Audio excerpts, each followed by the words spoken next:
우리 한번 힘차게 화답하시겠습니다.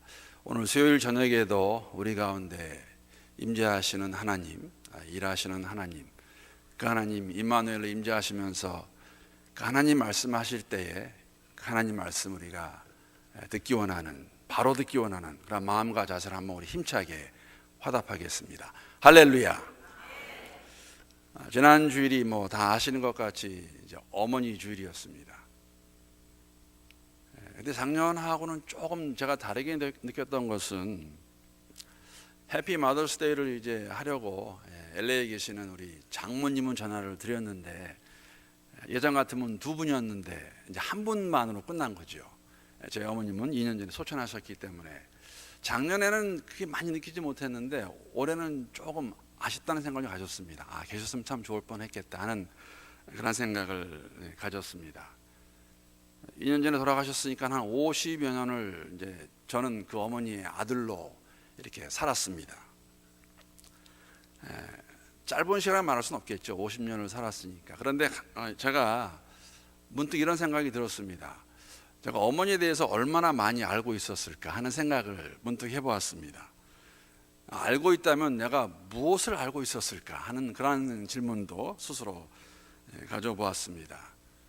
특히 아들들은 그런 부분, 저와 같은 사람들이 많이 있진 않겠지만 있을 것 같기도 해요.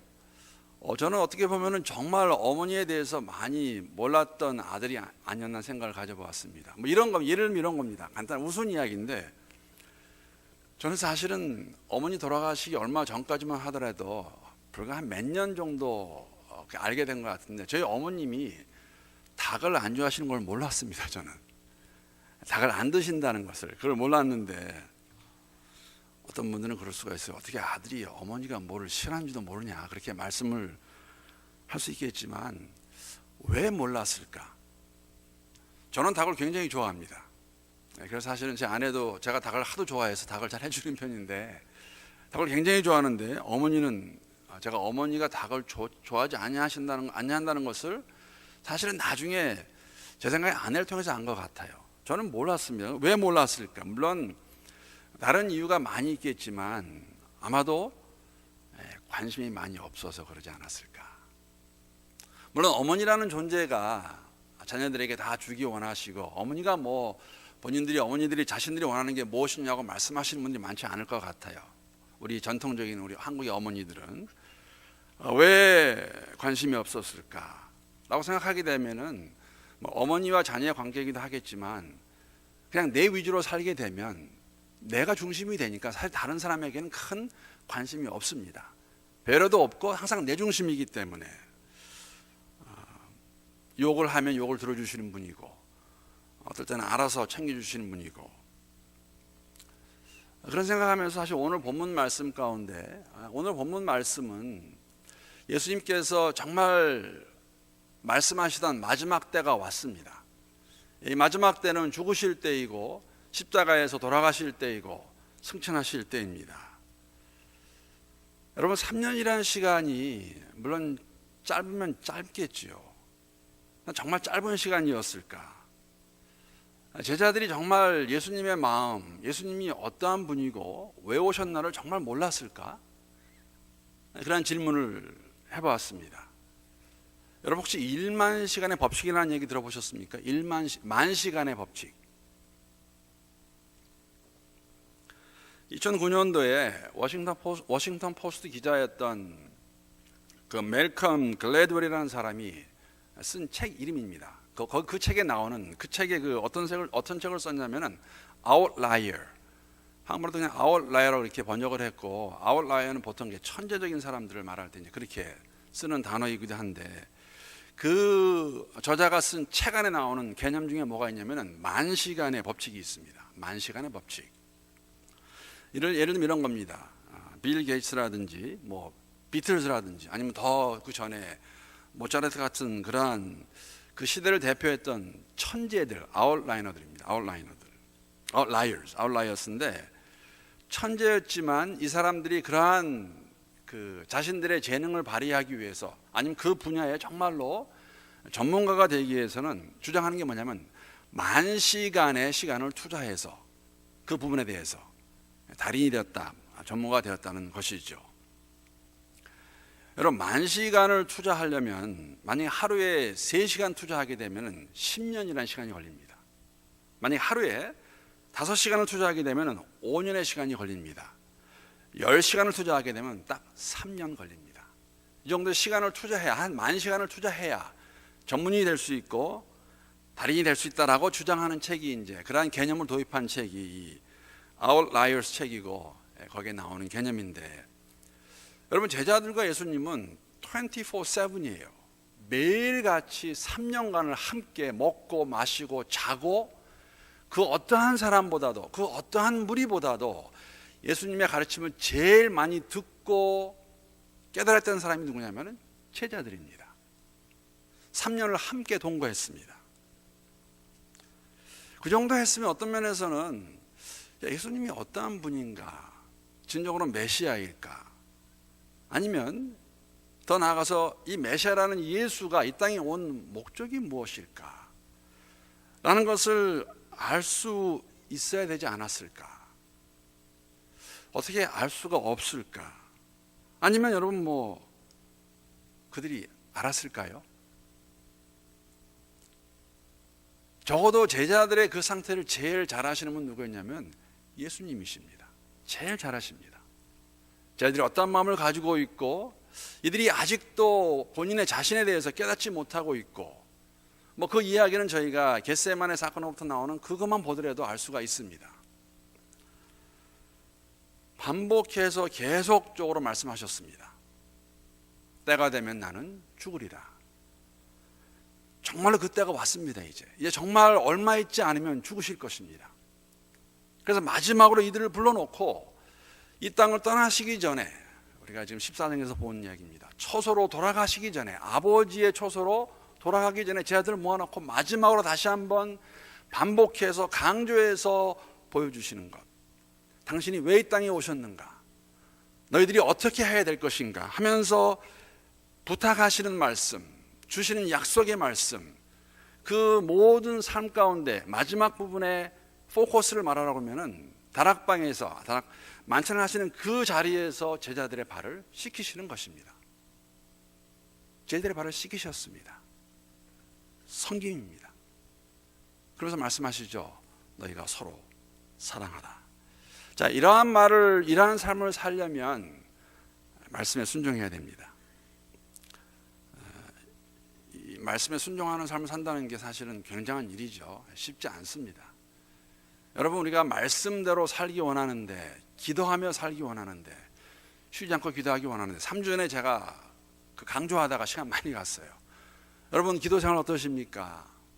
말씀 생활이 어떠십니까? 정말 기도와 말씀으로 살아야 되는데 그것만이 우리를 믿는 사람으로 승리하며 살 수 있게 하는 그러한 방법인데, 길인데 우리의 삶이 어떠합니까? 하고 제가 3주 전에 격려도 하고 도전도 하고 이렇게 말씀을 나누었습니다. 이러한 삶을 가능토록 하기 위해서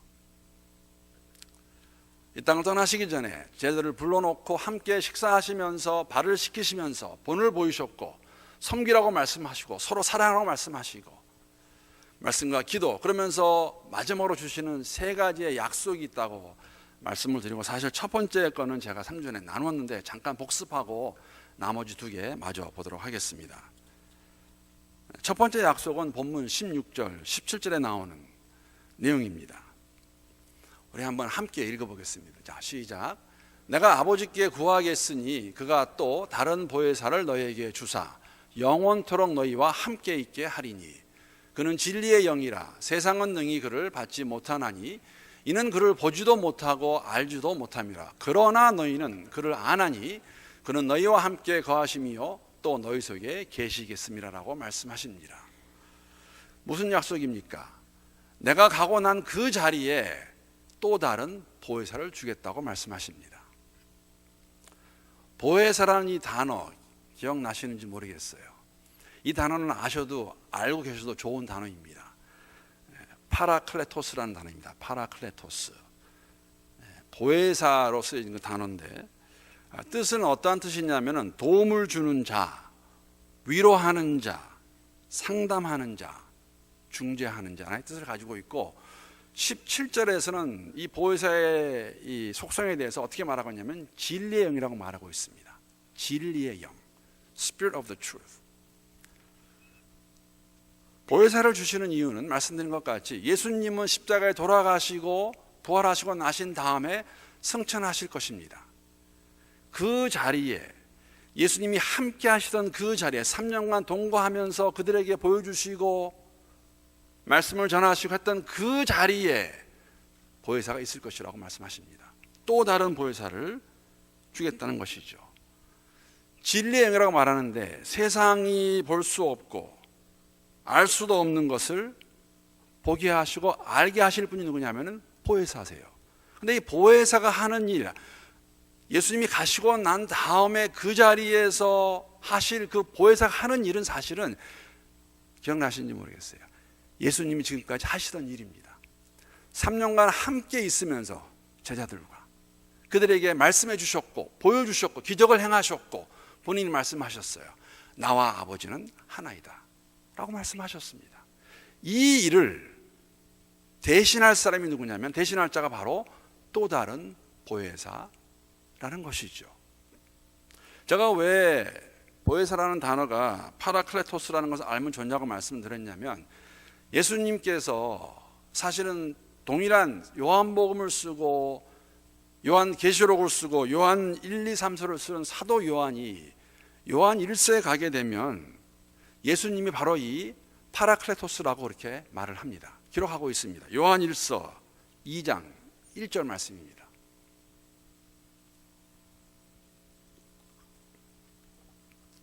요한 1서 2장 1절 말씀 제가 한번 읽어보겠습니다. 나의 자녀들아 내가 이것을 너희에게 쓰면 너희로 죄를 범하지 않게 하려 함이라.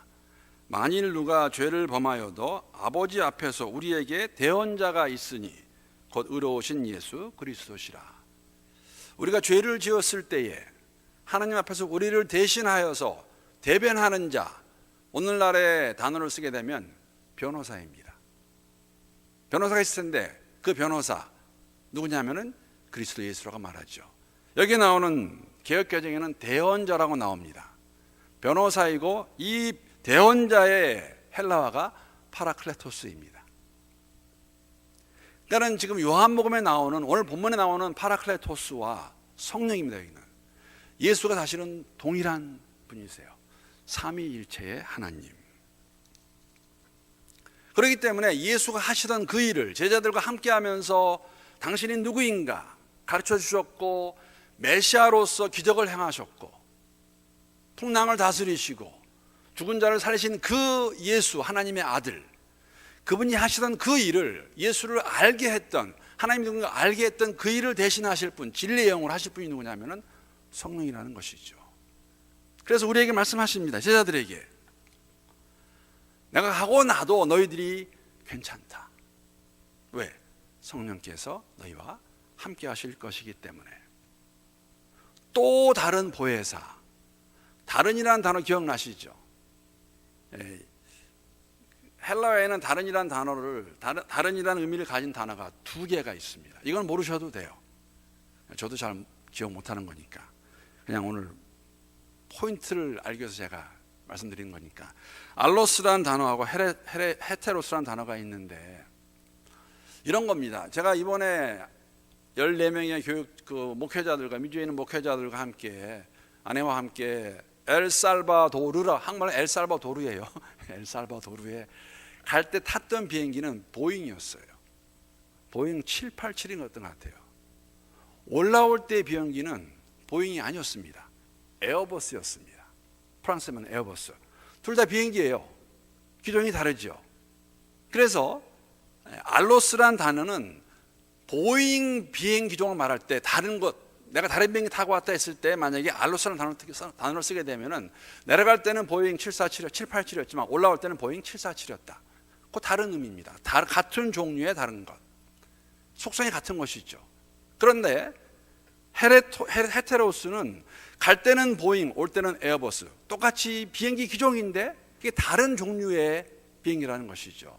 여기 나는 다른 보혜사는 본질이 속성이 같은 것을 말하고 있습니다. 즉 예수 그리스도와 성령은 동일하신 분입니다.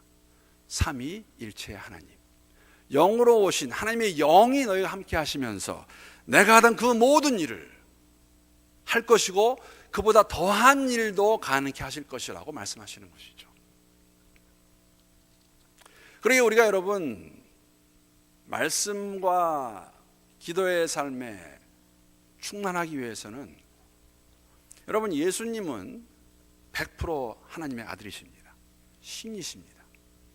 God이에요. 캐피털 G를 써서. 동시에 100% 인간이셨습니다. 성육신 하셨어요. 여러분 우리가 말씀과 기도 생활을 할 때는 성령 충만이라는 것은 뭐냐면은 나는 가만히 있는데 성령이 힘을 주셔가지고 하게 한다라고 이해할 수도 있지만 사실은 그렇지 않습니다. 100% 내가 할 수 있는 것 같이 하셔야 돼요. 내가 시간을 내어서 주 앞에 나와서 무릎 꿇고 기도하셔야 되고 시간을 떼셔서 말씀을 보셔야 돼요. 그런데 다 내가 하는 게 아니에요. 성령이 하시는 것입니다. 일이 잘 되고 일이 해결이 되고 내가 성령 충만하면은 그걸 내가 충만했다고 말하지 않지요. 성령이 도와주시고 하시는 일입니다. 그러니까 100% 내가 하는 것이고 100% 성령이 하시는 것이에요. 성령 충만한 삶의 모습, 성령이 도와주시는 가운데 함께 하시면 여러분 그 삶은 열매로 나온다는 것이죠. 말씀을 보고 기도하는 거예요. 그래서 약속하십니다. 내가 가고 난 다음에 그 자리에 보혜사가 함께 하실 것이다. 보혜사가 너희들에게 힘을 주실 것이다. 약속입니다. 얼마나 감사합니까? 동일하게 두 번째 약속, 이것과 연결이 되어 있어요. 본문 18절부터 20절까지 말씀 우리 한번 같이 읽어보겠습니다. 자, 시작. 내가 너희를 고아와 같이 버려두지 아니하고 너희에게로 오리라. 조금 있으면 세상은 다시 나를 보지 못할 것이로되 너희는 나를 보리니 이는 내가 살아있고 너희도 살아있겠습니다. 그날에는 내가 아버지 안에 너희가 내 안에 내가 너희 안에 있는 것을 너희가 알리라. 두 번째 약속은 무엇이냐면은 성령이 오시기 때문에 뭐라고 말씀하시냐면 내가 너희를 고아와 같이 내버려두지 않겠다고 말씀하십니다. 첫 번째가 연관이 되어 있는 겁니다. 좀 더 구체적으로 말씀을 드리면은 다시 오시겠다고 말씀하세요. 고아와 같이 내버려두지 아니하고 버려두지 아니하고 너희에게로 오리라. 물론 19절 말씀은 여러분 예수님께서 부활하신 다음에 다시 오실 것입니다. 제자들에게 나타나실 것입니다. 그래서 사실 제자들에게는 이 말씀이 그대로 이루어졌어요. 십자가에 돌아가신 예수께서 3일 후에 부활하셔서 나타나실 것입니다. 다시 오실 것입니다. 그런데 잠깐이에요.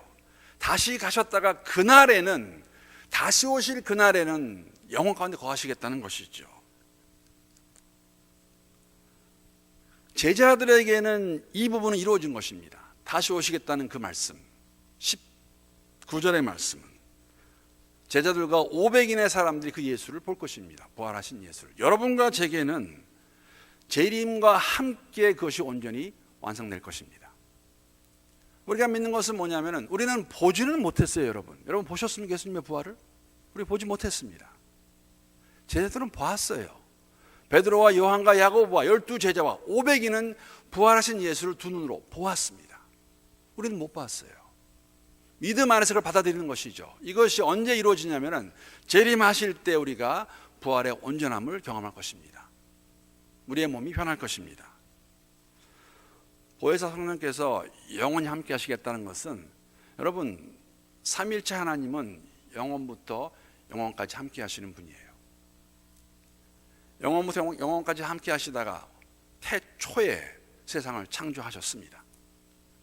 영원의 한 부분입니다. 태초가 영원이 아닙니다. 영원의 시작이 아닙니다. 영원까지 함께 하셔서 하나님께서 태초에 세상을 창조하시고 재림으로 이것은 끝날 것입니다. 이 자체가 영원 가운데 들어가는 것이죠. 다시 오실 그때까지 영원까지 함께 하시겠다는 것이죠. 그래서 우리가 어떤 말 하냐면 성령이시다라고 말을 하고 있어요. 지금은 성령께서 삼위일체 한 분이신 성령께서 우리와 함께 하신다. 임마누엘의 하나님이라고 말씀하고 있죠. 이 성령께서 제자들이 예수와 함께 있으면서 예수를 보면서 만지면서 함께 먹으면서 함께 자면서 들으면서 경험한 것 같이 우리는 그런 경험이 없어요. 예수님은 신년에 오셨다가 돌아가셨습니다. 죽기도 하시고 부활하셔서 하늘나라로 돌아가셨어요. 성령이 그 일을 감당하실 것입니다. 성령이 우리 가운데 내재하시면서 예수님께 제자들에게 하시던 그 일을 동일하게 하실 것이라는 것이죠. 그래서 이것을 강조하세요. 이 약속을. 성령이 함께 하시는 것. 사도행전 1장 4절에 보게 되면은 마지막에 주시는 말씀입니다. 예수님께서 사도와 함께 모이사 그들에게 분바에 이르시되 예루살렘을 떠나지 말고 내게서 들은 바 아버지께 약속하신 것을 기다리라. 무엇을 약속하셨습니까? 성령을 약속하셨어요. 기다리라. 여기서 기다리고 있다가 성령을 받아라. 성령이 올 것이다라고 말씀하시는 것이죠. 그래서 오십니다. 성령이 임하십니다. 이장에 가게 되면 성령을 주시는 이유가 무엇입니까? 이걸 바로 알아야 돼요. 성령을 주시는 이유가 무엇일까? 왜 성령이 함께 내재하시는 것인가? 예수님이 오신 목적이 동일합니다. 예수님이 땅에 오신 목적이 무엇입니까? 하나님을 알게 하셔서 하나님을 알아서 그것을 제자들이 예수를 통해서 본 그 하나님을 증거하라고, 나가서 전하라고, 너희들이 보고 만진 거 가서 이야기하라고. 이것이 예수라고. 1장 8절 똑같지 않습니까? 오직 성령이 너에게 임하시면 너희가 권능을 받고 예루살렘과 온 유대와 사마리아 땅 끝까지 이르러 잘 살아라. 네, 증인이 되리라 하십니다. 제자들은 예수님을 직접 보고 만졌어요. 들었어요. 그 일을, 예수님이 하신 그 일을 성령이 하십니다. 이게 성령 충만입니다. 하나님을 바로 알아서 목적을 바로 깨달아 살아가는 삶. 이것이 만약에 종교적으로 변하게 되면 그냥 내가 이 땅에서 나 혼자 잘 사는 것을 만족하기 원해서 예수 믿을 수 있다는 것이죠. 그건 아닙니다, 여러분. 그런 건 다 부수입니다. 증인으로 잘 살게 하시려고 주시는 복들이에요. 근데 우리는 이 복을 더 좋아하는 거 있죠. 복을 주시는 하나님보다 더 나아가서 하나님이 왜 복을 주시는가? 우리에게 증인으로 살아가게 하시려고. 우리를 그와 같이 내버려두지 않으시겠다고 말씀하십니다. 그 약속의 말씀을 의지하고 살아가는 자들, 우리를 그와 같이 내버려두지 않는 것은 성령이 함께 하시는 가운데 다시 때가 되면 오시겠다는 말씀입니다. 이것이 우리 가지고 있는 부활의 소망입니다. 재림의 소망입니다. 이것이 여러분 기다림의 능력이에요. 이게 다가 아니구나. 여러분 세상을 살아가면서 이번에도 엘살바도르에서 느낀 거지만 하나님한테 썼지만 어떻게 보면 그 사람들에 비하면 우리는 매일같이 휴가 이상의 삶을 살고 있는 사람들이에요. 엘살바도르 사람들이 시간을 낼 수 있을까? 그 빈민가에 있는 사람들, 뭐 어느 나라 그러겠죠. 돈이 있을 수 있을까? 미국 한번 올 수나 있을까? 만약에 비교를 한다면. 그런데 우리는 매일같이 미주에서도 정말 좋다고 말하는 오레곤의 포틀랜드에 살고 있지 않습니까? 얼마나 우리가 감사하며 기뻐하며 이 삶을 가지고 우리 삶의 현장에서 절제하는 가운데 영혼을 사랑하는 마음으로 증인으로 살고 있는가? 우리에게 성령을 주신 이유인데, 우리를 그와 같이 내버려두지 않으신 이유인데. 마지막 약속은 본문 21절에 나옵니다. 우리 한번 함께 읽겠습니다. 자, 시작. 나의 계명을 지키는 자라야 나를 사랑하는 자니 나를 사랑하는 자는 내 아버지께 사랑을 받을 것이요 나도 그를 사랑하여 그에게 나를 나타내리라. 엄청난 약속. 무엇이냐면 하나님께서 우리를 사랑하시겠다고, 우리는 사랑을 받을 것이라고 약속해 주십니다. 근데 여러분 이 말씀은 잘못 들으면 오해할 수 있어요. 하나님의 사랑은 아가페 사랑입니다. unconditional, 무조건적인 사랑입니다. 그런데 왜 계명을 지켜야 사랑을 받겠다고 말씀하시는 것인가? 전제 조건일까? 자, 요한복음 3장 16절 말씀 우리 다 아시죠? 자, 시작. 하나님이 세상을 이처럼 사랑하사 독생자를 주셨으니 이는 그를 믿는 자마다 멸망하지 않고 영생을 얻게 하려 함이라. 하나님이 이처럼 세상을 먼저 사랑하셨습니다. 왜? 하나님은 사랑이시기 때문에. 문제는 있었어요. 불순종으로 인해서 우리가 하나님의 진노의 대상이 되었습니다. 공의로우신 하나님의 진노의 대상이 되었어요. 왜? 하나님 말씀을 듣지 않았기 때문에. 이 문제를 해결해야 하나님을 사랑할 수 있기 때문에 주신 분이 그리스도 예수이십니다. 아버지를 바로 이해하기 위해서는 여러분 절대 필요한 게 뭐냐면 하나님이 우리에게 보여주신 사랑의 증거예요. 사랑의 모습입니다. 그것이 바로 그리스도 예수입니다. 그리스도 예수를 바로 알아야, 그 사랑의 깊이를 알아야 왜 계명을 지켜야 되는 것인가? 하나님 말씀이라는 것이죠. 우리가 예수를 받아들인다, 예수를 믿는다는 것은 여러분 꼭 기억하시기 바랍니다. 그것은 시작에 불과합니다. 그게 다가 아니에요. 시작이에요. 새로운 삶의 시작입니다. 새로운 관계의 시작입니다. 여러분, 그 관계는 하나님의 사랑에 기초를 두셔야 돼요. 하나님이 어떠한 분이시여서, 하나님이 세상을 이처럼 사랑하셔서 아들까지 주신 그 하나님의 사랑의 근거를 두고 그 사랑의 감격과 감동이 있고 깊이를 알게 됐을 때 당연하게 나오는 것이 뭐냐면은 그 하나님의 말씀에 우리가 삶을 드리게 되는 것이죠. 그것을 보았을 때에, 그래 여러분, 우리의 사랑이 정말 진짜인가 아닌가를 볼 수 있는 것은 뭐냐면은 말씀에 대한 순종입니다. 다른 게 없습니다. 여러분, 말씀에 대한 순종으로 열매가 나오지 않으면 그 사랑은 거짓입니다. 거짓입니다. 내 자아 도취에 의한 것이라는 것이죠. 말씀을, 하나님이 어떠한 분인가를 그리스도를 통해서 바로 안다면, 그 하나님께서 왜 예수를 주셨고 예수가 우리 가운데 거하신 이유가 무엇인가, 왜 십자가에 돌아가셨나, 그것을 알게 되면 우리는 자연적으로 사실은 성령 함께 하시는 가운데 말씀에 순종하고 열매로 나와야 돼요. 안 그러면 물론 하나님만이 아시겠죠. There is no other way. 다른 길은 없습니다. 말씀 안에 거하며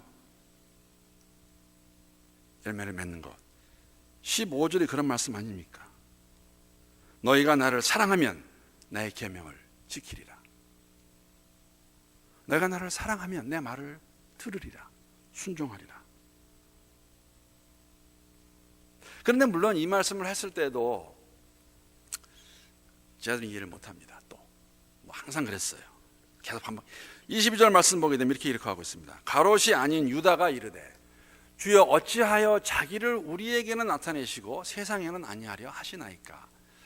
여러분, 여기에 제자들의 마음이 그대로 반영되어 있는 질문입니다. 여기 나오는 유다는 가룟 유다가 아닙니다. 물론 12명의 제자 가운데 다데오라고 불렸던 또 다른 유다가 있었는데 그 유다가 될 수도 있고, 여러분 제가 누차 말씀을 드렸는데 예수님의 제자 가운데는 12사도 외에도 많이 있었습니다. 사실 유다라는 이름은 굉장히 흔한 이름이에요. 우리말로 존, 제임스 하는 것 같이 아주 흔한 이름이 유다입니다. 그런데 여기서 사도 요한이 강조하는 것은 하면 가룟 유다가 아니라 또 다른 유다가 어쩌면 제자들의 마음을 반영하는 것이죠. 왜 이러한 예수님께서 메시아이신데 우리에게는 알게 하시고 나타내시고 세상에게는 나타내지 않으시 아닙니까? 무슨 말이냐면은 동일한 마음이에요. 세상 사람도 예수가 누구인가 알게 하셔서 예수님 왕으로 군림하셔야 되는 거 아닙니까? 메시아로 오신 분인데. 그런데 여러분, 이 마음은 이 땅에 성신하신 예수께서 이 땅에서 왕으로 군림하면서 군림하는 그 메시아는 하나님이 원치 않은 메시아였습니다. 하나님이 원하시는 그리스도는 이 땅에 종으로 오셔서 죽기까지 순종하시고 다 주시는 것이에요. 아직까지도 제자들은 그것을 이해 못하고 있죠. 또 물어보는 거예요. 예수님, 그러면은 사람들이 다 알아가지고 다 인정해서 좀 높임 받으셔야 되는 거 아니에요? 왜 우리만 합니까? 이러한 그들에게 어쩌면은 저는 그런 생각해 봤습니다. 3년을 함께 했지만 부활하신 예수를 만나기 전까지는 이렇게 말해도 괜찮을 것 같아요. 동상이몽이죠. 동상이몽.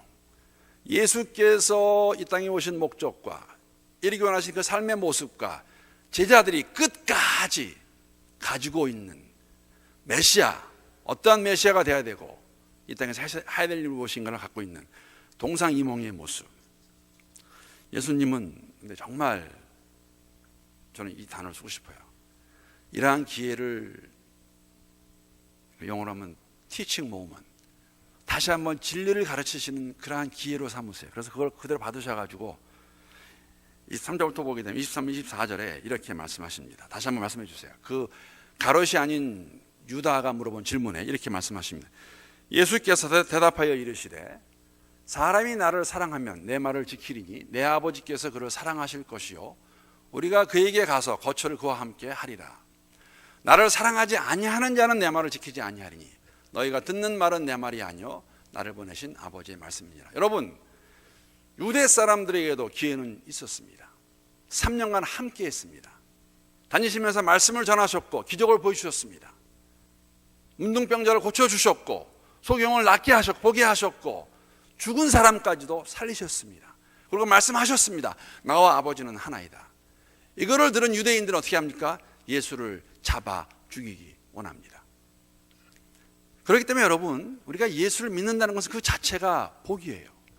아무나 믿을 수 없어요. 어떤 사람은 믿고 싶어도 못 믿습니다. 근데 여러분과 저는 믿을 수 있다는 것, 여러분 그 자체가 하나님 주신 복이라는 것이죠. 그렇기 때문에 이 하나님을 아는 자들은 아버지의 말씀을 순종할 것인데 그 삶 가운데에서는 순종의 삶은 여러분 열매의 삶이에요. 고보험자만 문제가 아니라 여러분 성령의 9가지 열매를 맺기 원하십니까? 그러면 여러분 트라이 하셔야 돼요. 그냥 뚝 떨어지는 게 아니에요. 화평과 인내와 절제가 그냥 뚝 떨어집니까? 아닙니다. 내가 최선을 다해 성령 함께 하시는 가운데 절제하시고 내 입을 막으셔야 되고 생각을 바꿔야 되고 하지 말으셔야 돼요. 계속하면 변화가 없습니다. 5년을 교회 다녀도 10년을 예수를 믿는다고 하지만 그 사람의 변화가 없어요. 이 책망 하실 분은 저를 포함해서 다 책망 받을 거예요. 누구 앞에서? 하나님 앞에서. 그 하나님을 경외한다면 여러분 우리의 삶은 변할 수밖에 없습니다. 변하지 않는 게 이상한 거예요, 여러분. 그것이 놈이 아니죠. 그것이 정상이 아닙니다. 20년 예수 믿는데 30년 예수 믿는데 왜 꼭 절해야 될까? 할 수 없지? 할 수 없으면 예수 왜 믿으세요? 무엇으로 믿으십니까? 변화 받아서 누가 보아도 교회 안과 밖에서 저분은 예수를 믿더니 사람이 변했네, 열매가 있네라고 말하는 것이 정상입니다. 너희가 나를 사랑하느냐? 내 계명을 지킬 것이다. 계명을 지키지 않는 이유는 무엇입니까? 그러면 예수를 사랑하지 않는 거 아니에요. 예수 사랑하지 않으면 예수 믿는 게 무슨 의미가 있습니까?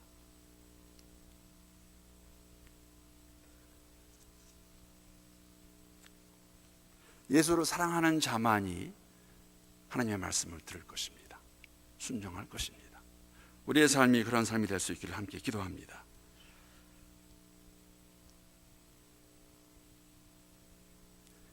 (23절에) 나오는 거처라는 단어는 14장 2절에 나오는 거처와 동일한 말, 즉 dwelling place예요. indwelling, 거처하시는 것, 성령께서 내재하심을 저희들에게 말씀해 주고 있습니다. 말씀 마치겠습니다.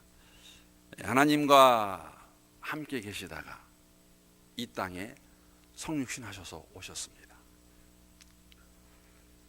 그 예수님께서 33년간의 삶을 이 땅에서 사시고 마지막 3년은 공생애로 사셨습니다.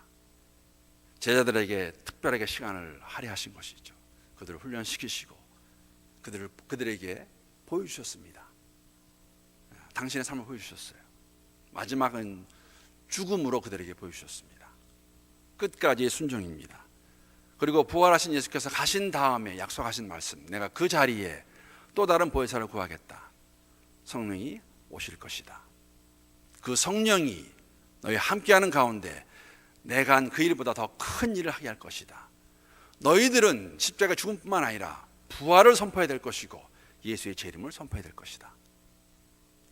그 일을 감당케 하시겠다 말씀하셨습니다. 그 성령께서 오늘도 동일하게 여러분과 제 삶 가운데 임재하시고 내재하십니다. 하나님 약속이에요. 우리는 고아가 아닙니다, 여러분. 세상을 이긴 그 빅토리를, 그 승리를 우리가 믿고 소유하고 성령이 함께 하시는 가운데 살아가는 저희들입니다. 제 아이들에게 말씀하신 그 분부의 말씀, 우리에게도 동일하게 적용이 됩니다.